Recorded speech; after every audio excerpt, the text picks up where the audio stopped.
I'm Dr. Peter W. Carter. I'm a medical oncologist and hematologist with the Family Cancer Center, and the main practice I have is here at Baptist Memphis, and then I have a satellite clinic in Dyersburg.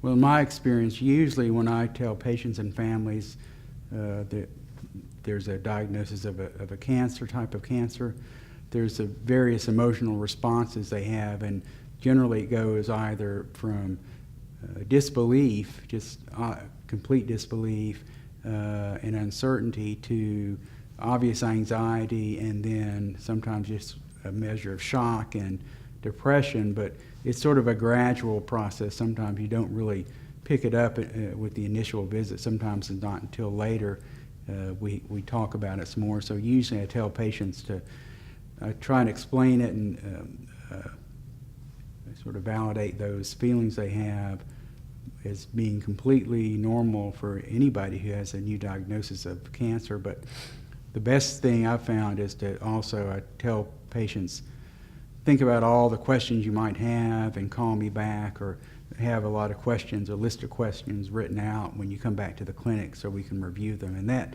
usually is a good way to decrease the anxiety and the fear involved, and the uncertainty as well.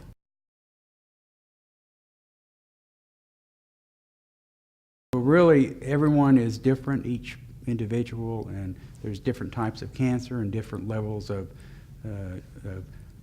severity in terms of prognosis, and the treatment is going to vary. So that emotional response really is whatever the response is. That's basically we think of as being normal for that particular patient. So whatever response you have to this illness, I think that the best way I can help is if I know about that emotional or level of anxiety and the other sorts of emotional issues that come to the forefront when you have the diagnosis made, and then we can address that. And usually, as oncologists, we're pretty good at addressing those types of concerns for the patients and families. And a lot of it has to do with having family support.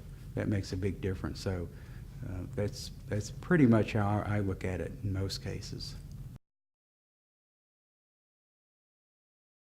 Well, you have to look at it, I look at it in two ways.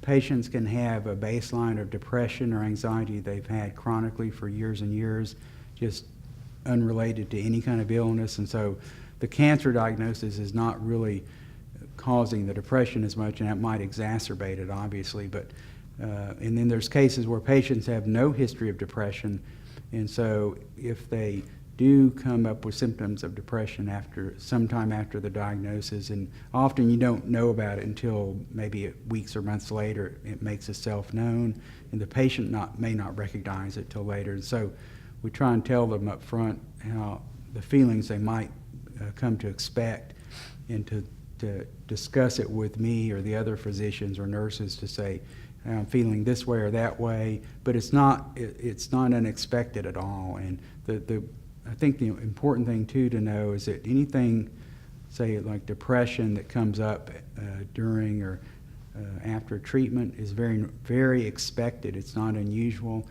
very normal. But the best way to help decrease it and help the patient through it is to give the best treatment options and make them feel as well as possible, and give them the whole range of support that we can offer. And that's going to, as the patient gets better, then things like depression and anxiety get better. Well, I think about this from the standpoint of the patient, because you don't know what their particular personal belief system is, or what their family support system is, and their church and so on, their faith. And of course, there's my own personal faith, which is Catholic, and I'm pretty strongly committed to that faith, and try and live it in the way I conduct myself and live my life. So sometimes I try to offer support from my own knowledge of how I feel. I try to offer that support from a faith standpoint in terms of prayer and church and so on, and your connection with that, and that's different for each individual.